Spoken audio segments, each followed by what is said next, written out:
Ruang pertemuan rahasia. 3 pria duduk mengelilingi meja kaca hitam dengan blueprint digital terproyeksi di tengah.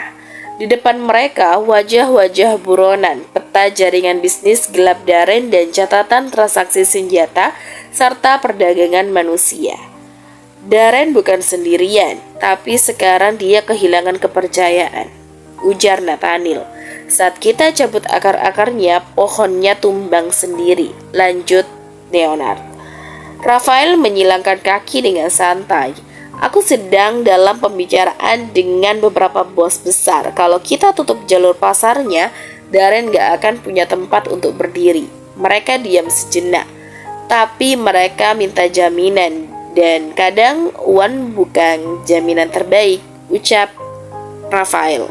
Nathaniel menatapnya dengan dingin. Kita beri mereka ketakutan. Rafael mengenakan tuxedo, masuk ke aula pribadi sebuah resort milik mafia Rusia Asia. Di sana duduklah 3 bos besar dari Thailand, Filipina, dan Indonesia. Rafael sambil menuangkan wine. Kalian semua pernah dibantu Darren, tapi kalian juga tahu dia bukan aset. Dia adalah ancaman. Saat dia jatuh, semua yang terkait dengannya akan ikut terbakar. Salah satu bos mafia menatapnya dengan tajam. Bos Thailand bilang, dan kau datang menawarkan alternatif? Rafael tersenyum dengan percaya diri. Aku datang dengan menawarkan masa depan. Leonard memimpin satuan khusus bekerja sama dengan polisi elit. Penangkapan dilakukan di 3 titik berbeda. Suara tembakan, gas air mata, ledakan kecil. Beberapa anak buah Darren ditangkap hidup-hidup. Salah satunya membawa flash disk berisi data jaringan transaksi Darren selama 5 tahun. Nathaniel berada di ruangan penuh layar, menyisir data-data dari laptop buronan yang diseta. Nathaniel berbisik pelan, jejakmu masih ada, Darren. Layar menampilkan koordinat terakhir sinyal satelit milik Darren, sebuah wilayah terpencil di Eropa Timur. Nathaniel mengirimkan sinyal diam-diam ke Rafael dan Leonard. Pesan transkripsi pun muncul. Langkah berikutnya, salju merah. Peta jaringan Darren hancur perlahan. Satu persatu anak buahnya ditangkap atau menyerah. Para bos mafia mulai mengeluarkan pernyataan tidak lagi bekerja sama dengan jaringan Darren. Interpol kini memasukkan Darren dalam red list internasional. Dia pikir dunia ini bisa dia kendalikan dengan rasa takut. Sekarang, rasa takut itu ada di belakang punggungnya sendiri. Larut malam menyusup dengan tenang ke sela-sela gedung tinggi dan jalanan yang nyaris sepi. Di dalam rumah bergaya minimalis milik Leonard, lampu ruang tamu masih menyala redup. Alia duduk bersila di sofa dengan sebuah mug coklat panas yang uapnya sudah menipis. Ketika suara pintu terbuka, kepulannya semakin menguap bersama kekhawatiran yang sejak tadi ditahannya dalam diam. Leonard masuk dengan langkah lelah namun tetap tegap. Jasnya terlepas, dasinya longgar, dan sorot matanya langsung jatuh pada Alia. Belum tidur juga, tanyanya sambil menggantung jas di gantungan pintu. Alia berpura-pura santai, meneguk coklatnya dan menjawab, cuma mau lihat wajah CEO tukang masak mie tetangga kontrakan sebelum tidur. Leona tersenyum kecil, matanya menyipit menahan tawa yang tak jadi meledak. Mau aku masakin mie sekarang? Alia menggeleng lalu menatapnya dengan pandangan lembut. Kamu capek, sudah waktunya istirahat. Atau mau aku pijitin? Senyum Leonard melebar, kali ini dengan nada main-main yang jelas. Wah, baik hati juga ya kamu. Tapi yakin kamu kuat. Jangan-jangan baru 5 menit udah nyerah. Alia hanya menatapnya dengan tajam, lalu bangkit dan berdiri di belakangnya. Tangannya yang kecil mulai memijat pundak Leonard. Seketika mata Leonard melebar sedikit. Ini serius? Tangan sekecil ini tapi tenaganya kayak bulldozer. Keluhnya sambil meringis. Makanya jangan remehin aku, ucap Alia dengan nada kesal tapi wajah konyol. Bibirnya sedikit manyun. Leonard menoleh ke samping memandangi wajah Alia yang sedang serius memijatnya. "Kalau kamu marah, kenapa lucu ya?" rayunya. Alia mengalihkan pandangan, tidak tertawa. Kali ini raut wajahnya diam, sesuatu yang terasa menggantung di antara mereka. Leonard menarik nafas. Ia tahu Alia sedang menahan sesuatu, yaitu kekhawatiran, ketakutan, cinta yang belum sepenuhnya diungkapkan. "Jangan khawatir terus," gumam Leonard setengah berbisik. "Aku akan baik-baik saja." Pagi datang dengan langit kelabu, tanda musim dingin masih memeluk kota. Di halaman depan, Rafael dan Nathaniel sudah menunggu di mobil hitam yang mesinnya menyala pelan. Leonard muncul dengan koper kecil dan tas selempang. Tapi sebelum ia membuka pintu, Alia muncul dari balik pintu rumah. Ia memanggil pelan, "Leonard." Langkahnya terhenti. Leonard pun berbalik. Alia berlari kecil ke arahnya, lalu berdiri tepat di depannya. Wajahnya cemas, matanya berkaca-kaca, namun bibirnya tersenyum. "Jaga diri baik-baik ya di sana," ucapnya dengan lirih, "dan kembalilah pulang dengan utuh." Leonard hendak menjawab, tapi Alia melangkah maju dan memeluknya. Sebuah pelukan yang hangat, erat, tak seperti biasanya. Ia menunduk, menenggelamkan wajahnya di dada Leonard, lalu menambahkan dengan pelan, "Liontin ini gak akan aku balikin dulu. Kamu harus kembali untuk ambil sendiri."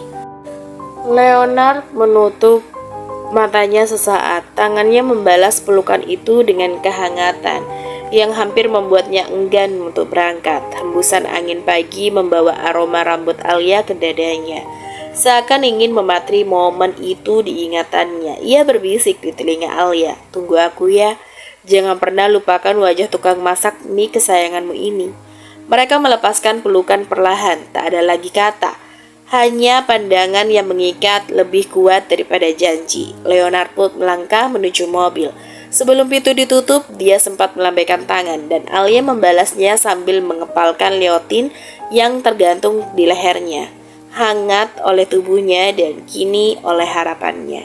Mobil melaju membawa Leonard menuju ke misi yang belum selesai, tapi cinta yang tertinggal di belakang itu tidak pernah benar-benar pergi.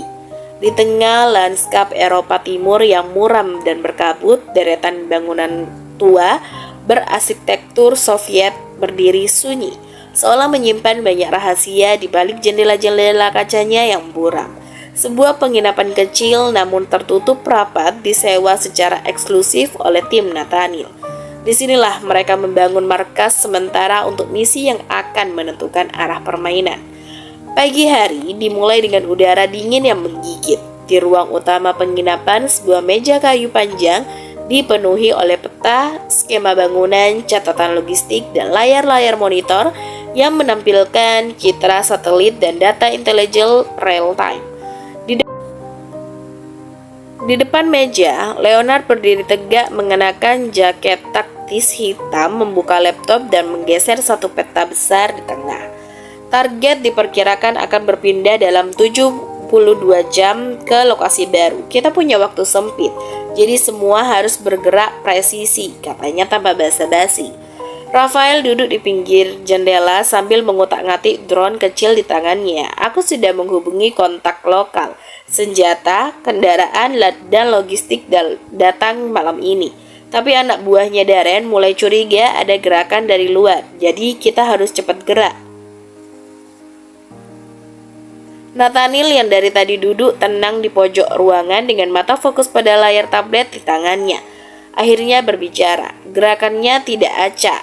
Dia selalu berpindah berdasarkan pola. Kali ini dia akan menuju ke perbatasan karena ada jalur lama yang bisa dia pakai untuk keluar tanpa terdeteksi. Leonard menoleh lalu berjalan ke arah papan besar yang terpasang di dinding. Ia menempelkan foto Darren di tengahnya, lalu menempelkan beberapa foto anak buah utama yang diketahui masih setia kepadanya. "Kita bagi tim jadi 3 unit.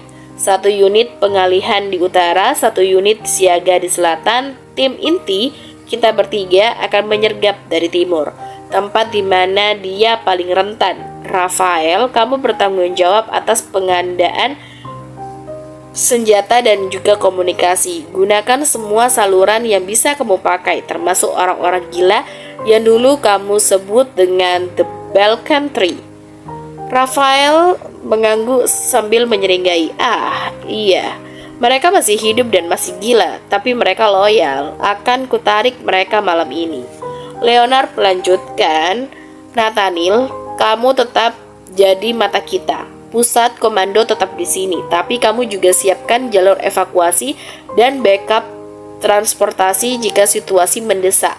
Aku akan memimpin tim gerak cepat ke lokasi target malam lusa. Nathaniel meletakkan tablet dan menatap Leonard dalam-dalam. Darren tidak akan mudah ditangkap. Dia lebih terpojok dari sebelumnya. Dan itu artinya dia lebih berbahaya. Dia tahu kamu yang datang, Leonard. Ini bukan pengejaran biasa. Ini duel antara dua orang yang punya sejarah panjang.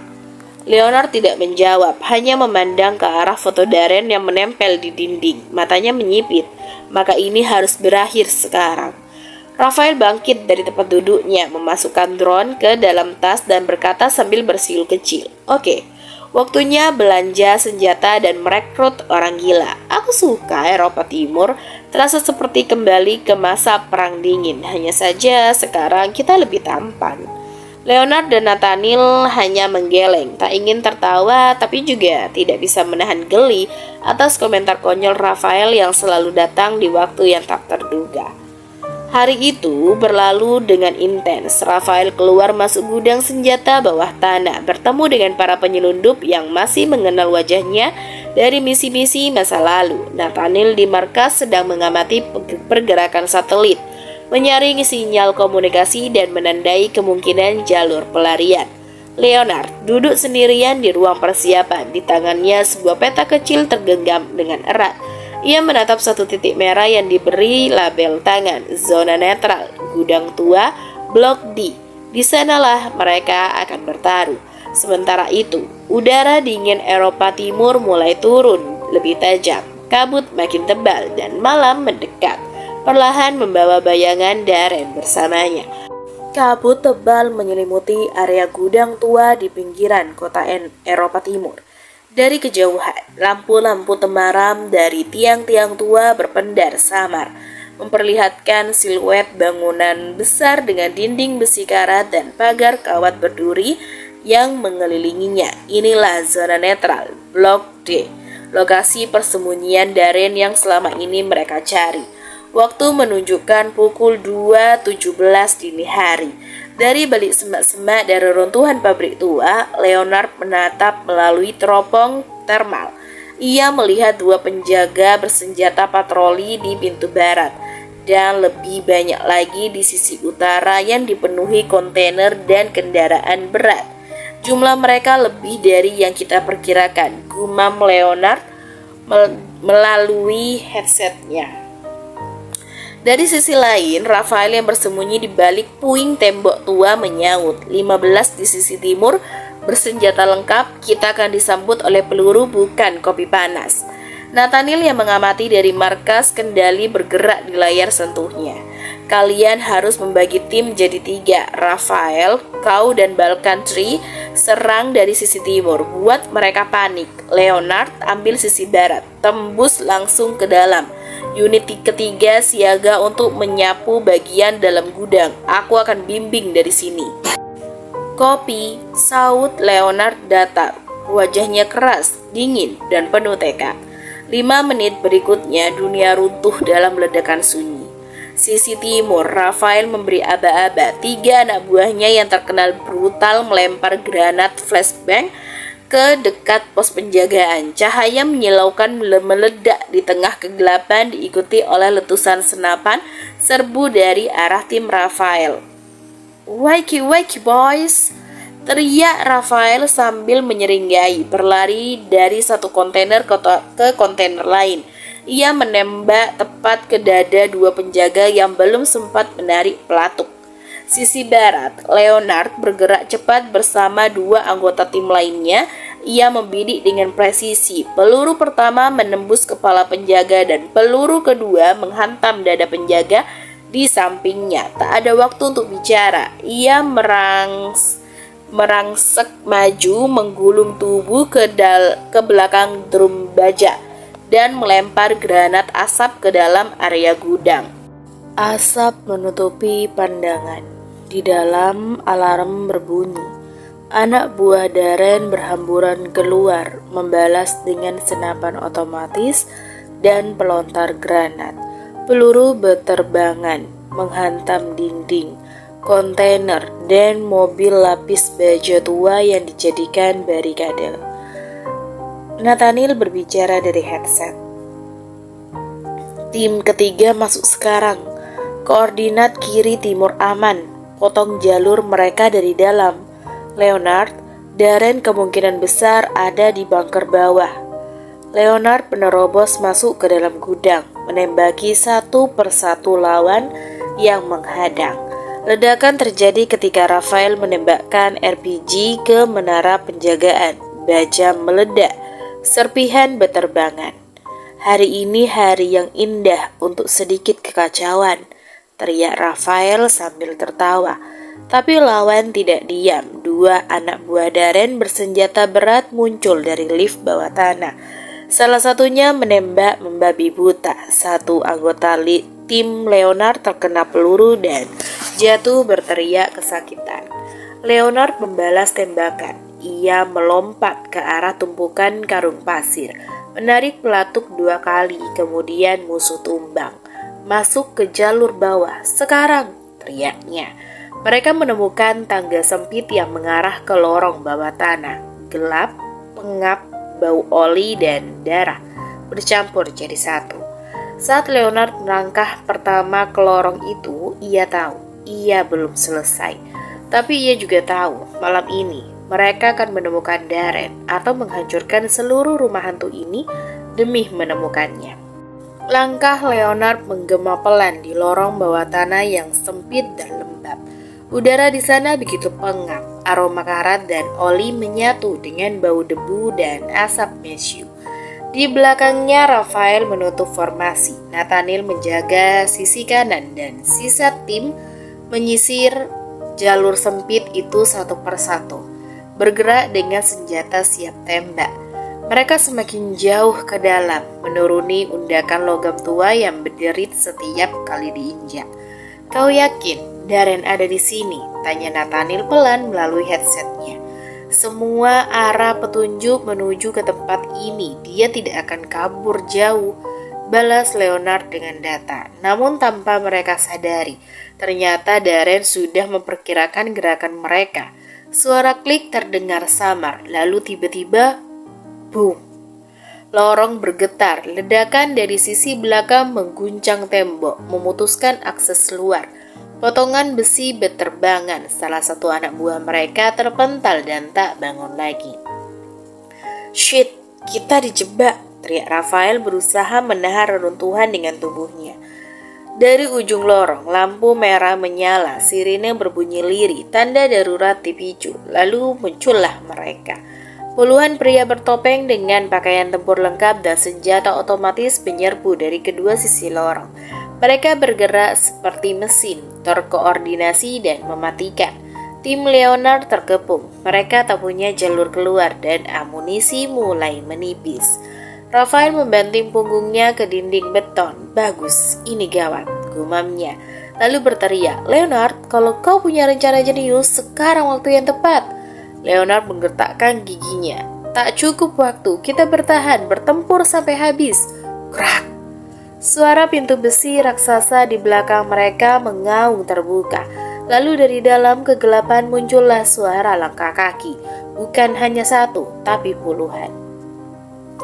Gerombolan pria berjas panjang hitam dengan wajah-wajah asing bermunculan. Ada yang bertubuh kecil dengan pisau di setiap jarinya, ada yang bertubuh besar dengan palu baja di tangannya. Ada pula yang berwajah penuh luka, dengan ekspresi seperti haus akan darah. Dan di tengah-tengah mereka, seseorang muncul dengan lambat, berambut pirang, mengenakan rompi kulit dan sebuah tato besar berbentuk naga membentang dari dada hingga ke leher.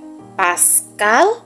Rafael membelalak. Pascal menyeringai, tangannya terangkat.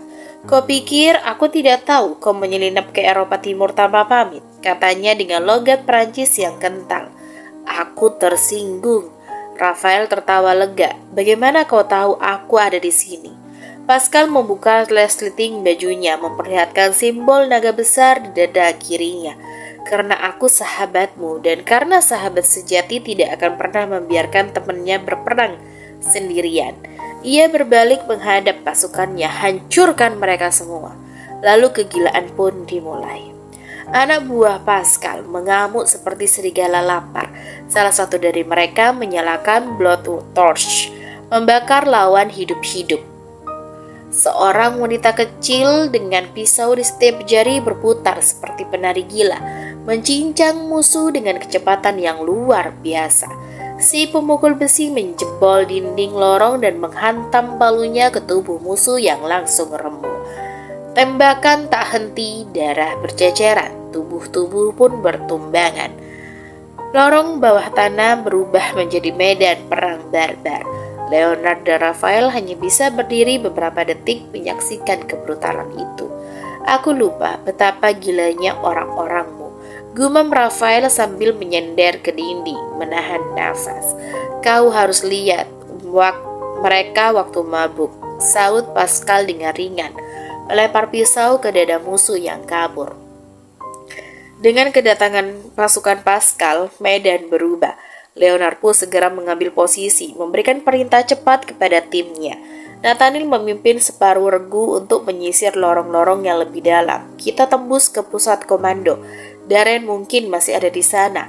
Di tengah kekacauan, suara teriakan, ledakan, dan tawa gila. Langkah kaki mereka terus maju. Kini segalanya berubah. Ini bukan lagi sekedar misi penyergapan. Ini adalah perang pribadi. Lorong panjang menuju ruang inti kini seperti jalan ke neraka.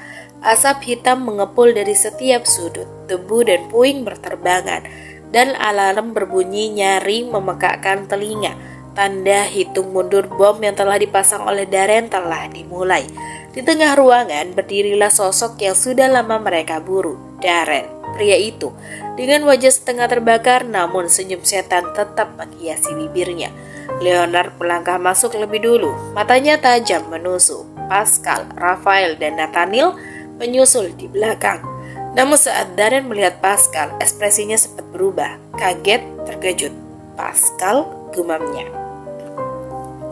Pascal menyeringai, mencibir. Kau kira aku tidak akan mencium bau busukmu, bahkan di Eropa Timur? Namun Darren tak panik, justru ia tertawa pelan, menyipitkan mata lalu menunjuk ke sekitar ruangan. Kalian semua terlambat, katanya. Tempat ini sudah kupasangi ledakan sejak 2 hari yang lalu. 1 menit lagi, semua akan meledak dan aku tidak sudi satupun dari kalian keluar hidup-hidup. Pascal segera berteriak kepada anak buahnya, semua mundur sekarang. Ia juga mendorong Rafael dan Nathaniel keluar, bawa tim. Suasana langsung berubah kacau, seluruh regu yang masih hidup berbalik arah dan mulai menyusuri lorong dengan tergesa membawa yang terluka menembus puing dan api. Namun Leonard tetap berdiri, tak bergerak sedikit pun. Leonard, waktunya habis, teriak Nathaniel dari ambang pintu besi, tapi Leonard tidak mendengar. Ia hanya menatap Darren yang kini berjalan pelan ke arahnya, membuka kancing kemejanya satu persatu, menampilkan tubuhnya yang penuh bekas luka dan juga tato. Kau tahu, ujar Darren dengan pelan. Alia itu sangat keras kepala, tapi dengan cukup tekanan dia juga bisa menangis seperti anak kecil. Ucapan itu menghantam dada Leonard seperti palu. Matanya langsung memerah, rahangnya mengeras. Tanpa nunggu detik berikutnya ia melesat. Pukulan pertama menghantam rahang Darren. Keras membuat pria itu terhuyung. Aku akan membunuh kau sebelum ledakan itu mengambil nyawaku, teriak Leonard penuh dengan amarah. Darren tertawa, darah keluar dari mulutnya. Bagus, biar kita sama-sama terbakar di sini. Mereka bertarung di tengah ruangan yang runtuh.